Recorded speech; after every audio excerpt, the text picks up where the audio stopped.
Hi, GJA, Beba Obia Aquaba. I had the latest and hot news and one of the Bremo. Noti se wunya subscribe ya necessary Modia na was subscribe to the channel. The other say over click the subscribe button. Now what belly notification. Where there's a video phobia you upload. When the first person I was I feel we are now what like video give us a thumbs up. Na fi share my offer for so na when you be na work. I feel you mura and some other to your so. GJA president, I friend of Kwabena Agyapong means some of the better all this or media houses near day, and when I hear Captain Smartphone some ADP more than some year or Kaya watches say, while the top of my MPP watches said you way at war.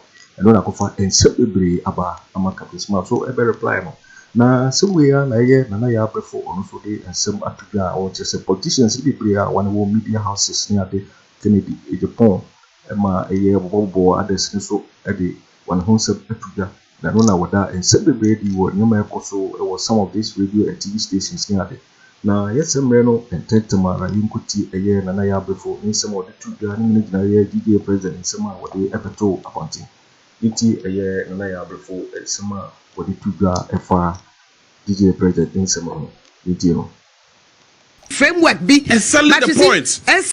Alifolenti media effort one media houses bebre na amfa qualified media people. Exactly the point. One for qualified the one who school enya want to obey demand some near maybe alifolenti some are paid as less as 300 500 Ghana cedis and Ghana. Yes, it's about the GJA will rely on the certain government for other things, which of course one influence so other leg of the air can say bit me regulate a year and say media houses are being owned by politicians. Some of the houses, some of them, yes, are being owned by politicians. But you see, it doesn't.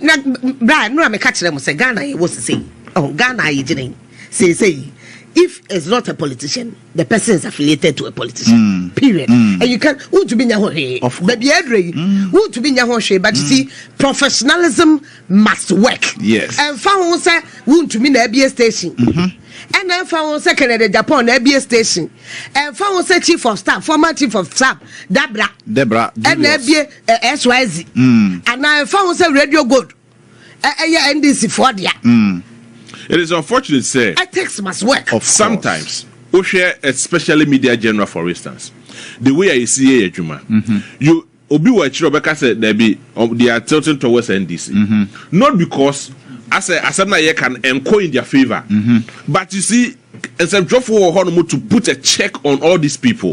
But the moment I was check your mono, no more feel say you are not going in their favor, and at the end of the day, they will feel say okay, and I'm say some way somehow you are being influenced by the same political party or the government in power, and this all can watch it. I mean, media general, be no maintenance here. I catch up say ya party when you support to ya kasa say me ya me no kure ba ko pe you have to deliver. And then SSC practical is what I say. But the only truth is that party in government and checks and balances on you as a media person. Because we do checks and balances on opposition. If opposition decides say now you kind of say no who can say. And now we can say you didn't see a Judy, and now who are Bemu, Sabina, no woman, dear we are Castle Bay not Nano, and now went to be yet. And you can't knock out, but 1 hour no would be so. Yeah, one policies here, taxes among. Yes, and so whatever it is that you do, we have that mandate to do checks and yes. Ironically, and you might not like it, but you have not. That is the fact. Ironically. Tell the existence of the Green Book by some of the journalists were able to put into checks Green Book no Green Book no say na say na say ni hono and then the same tracker thing most of the tracker track and one near many be woman as any why any ho. Yahoo anywhere any ho. You see, this is the second time I'm on the track and sorry, I'm saying, I'm the first one to buy from so woman no more changes. And they said they will keep editing it. Because as time goes on, I buy a well, and then maybe I be a mecassa me quine. Yeah. Almost started so more years and buy me kind. No, what kind? 1 more year so I make us a quite almost so you then tell Bessie. Mamma. Yeah, also Mamma. A quine the almost did memoir. A quantity area. And that is the reason why. And your papa. And the Yabrano. Some pity, damn pity. The same thing on me in 2020. Quiet at the Omi in 2020. Costa. So in their book, in their book, who say, I didn't but in reality, a because it be a typical example, ya wufi asamai de kwa chima crosso. Yeah, a quano. Woma biemu akamu gusu prekwa enkasem bie nanso wo mo ye no bosoma me ensansio tototoyi tutu because ya anya ye but meanwhile wo ma tro so ma ye because ya anya ye yes enti wo capture say ya tro say ya ye beka sa pa wa ye wa anya ye tutu na boy ka gugwa and my yes and trofo they say yes you to be study independent na your motherboard so making sure so no so be gina na so na what to me aye bibi to encourage some trofo more to me your moduma ye na even crown they should identify some stations beer or to me look media general is a corporate institution you will not find some of these nema kitekiti bi wo hono but there are some individual stations beer politically affiliated but omo individual businessmen me say obi be ye adwuma bosome nnan enum esia na once the krani e man bi to oba rely on the politician bi head ya katua ne ba oh na dey you deserve it exactly you be giving what you negotiate for manual and ye adwuma according to qualification exactly and DBLity and ye dey you be giving what you deserve it is at the end of the day other media houses be yes and me say e bi no more especially some reporters because look some reporters omokwa they rely on Sasolino no it means say yeah adwuma na wie na Solino so to be not all the time sometimes it can influence what you do exactly you are not supposed to because adwuma na etua come out it's so painful entinya so de but because of the way aketua ne nyenti ama politicians no are checking wo mo kra na bi mu yen because aketua ne nyenti ye hwa na ti wo hwa na ebuo ni ho na why adwuma na wie o say ye cool na da so gina ho ye cool ni da so gina na ko na bi pre aduane ho a small chop just imagine when near na wie aduane no wo sometimes GJA should we expect them to do more exactly they should live up to the task ahead of media them commission yeah of course headed by my own office bi na boy ase he yare ye adwuma headed by my own teacher I mean sometimes do time I know ochre yade ewo university sometimes you will see that look and the man they are the right thing the practical things and all what have you Ghana universities but men can plane and now GJA they are politically some of them in fact most of them they are politically tainted one more child there classroom you can see their political biases oh yes I know this dan seven or mokaka farm no makai and madofu bi so afremi akadi nsem bi akere me na mu video bi a mu interview abrantie jonfo akano na oye adwuma ewo ye atenka FM bo ye na ayi nim de course wo ho ono na ye mu GJA president matridi ono so eka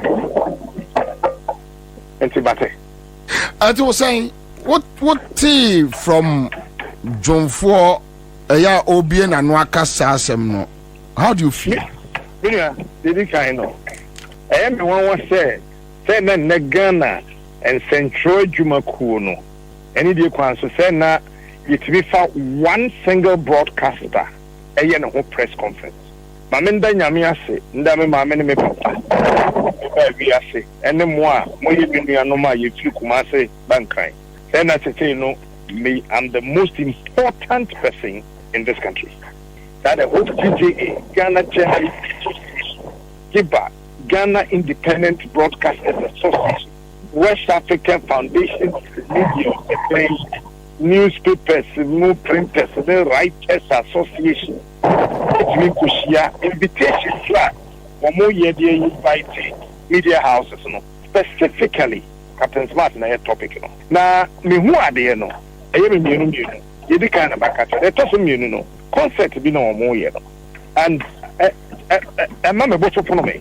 Meaning, I say, on mine, yet, you're on mine, your political party. And Obia and C Obia fine, over your NDC, over your MPPD. Nobody can stop anybody. Because Ghana 1992 Constitution, no, it talks about freedom of association. And so you'll be penal and oko. And Obi soon to me, share Obi, say, on to Abama Bobi, Wabra and Nipane Pese, or to Abanama Captain Smart. Bobi Badras automatic.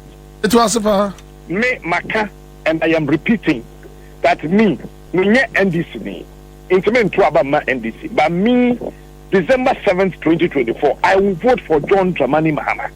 I said it, September 2016. I told the whole world that I will vote for His Excellency Nana Addo Akufo-Addo. 2020 elections in September, I was at Angel. I said I will vote for Nana Addo Akufo-Addo. And I am saying that this year, whether Mahama will win or whether he will lose, it's got nothing to do with me. My only thing is that I would vote for John Dramani Mahama. We will be our permasem. Dia, maybe I make on debate. It's as simple as ABC. Sammy me and then Kofobi meeting with Jubilee House, and I'm being specific. Say me, baby, a tangent na me kono. Woman say me MPP. Na baby, a matic free na me kono. Me fa kwan biswa. Emma Mahama Lucy 2016 election. Now the same tangent na me kono and sha me Mama Lucy. And omo meeting omo with Jubilee House. So somebody from within the Bible catch me. And me catch GJA. Give Banum penny for a year press conference and say information I mean from Jubilee House and say I'm almost 213,000 Ghana cedis. Oh, Captain, how? Oh, some of the information I'm at American. How? 200. John Ford, 213,000 Ghana cedis. Information I mean from meeting that one can call you with Jubilee House or a year we are a fair woman. So I'm press conference or Captain Smart. They were paid 213,000 Ghana cedis. Now, 13,000. Well, as you were, there will be the top fuel. There will be the top and Katia Bogo. So I'm not going to I have no idea. This is the information I have. So they should come and tell the whole world, say, I see. Ane, Ejampa, Ane, Enyampa. No one Muslim and Mutimidi, yes, sir. So, Pacha said they took money to execute an agenda. To do that against me. Because in any case, when I did the measuring can, it's the measure ethical journalism and professional journalism. When I measure, when I had the judge, or measure ethical journalism and then professional journalism. People have said West states in this country. Many and to me and your press conference. Yesterday, Napo and say about Sergeant for Dr. Kwame Nkrumah. You know very well, sir, Napo can say NDC for Kwaku candidate, candidate aba. Ni papa pia and kuyi number to say John Dramani Mahama. When was that video no? And we a GJA president, we a GJA president, we a whoever. Now a former president of the land, Sebi Ebru Sebi Enyado, say or no why said them pa. What to be Jina Bonting as a minister of state catch and say, Ebinimu kuyi wa candidate, or when to be papa pia and Jina Pamba. What is the definition of the papa? Somebody who was a former president. Now, catch and say, now, and not the TJ for who says newspapers over. Or who say, we want to be a press conference. So I not to Jama Minia.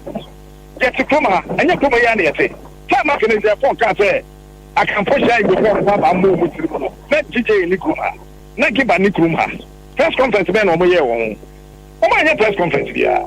They say, there are a lot of radio stations, TV stations, presenters are, but so crying to be in Chuamoka. If you crack it, you back and bear 1 year, June 4 year away.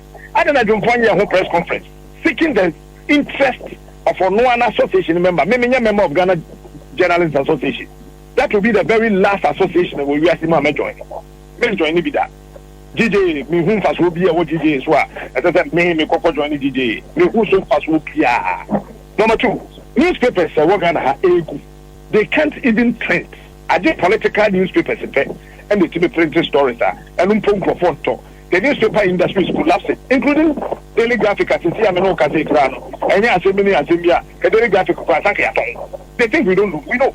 I know the GJA president's name keep up for the one currency here. So to me, I have press conference for home. They say petrol boy is saying, as compared to years back, Nipa bread, a comedy Nipa, and the GJA phone here. And we are not boy a day. People are suffering, people are dying. GJA and give an one yes, sir. On the press conference for home, drawing the attention of government. Say, this is what is happening in society. Then a more yafa youth unemployment. Cost will crew you. Youth in Yejumania, and Mabuni bread will crew you. A common thing for another GJA who here. So say Yamanokati, there are nurses every school from 2020 basing now in Okasi, Omodatifi. Teachers be every training college, Omodatifi, including doctors are buying Casadom for Ukraine. Kotiri womas medical doctors no. They are still sitting at home, medical doctors imposing one. And the DJ say, and they keep a 40 play 114 packers, 114. One say, woman here, which is they can't organize any press conference. Drawing the attention of government. My brother, let me say this. You see, this useless, senseless, bogus, colloquial, monarchical mentality, it's about time. Yena as of minor will rise up against it.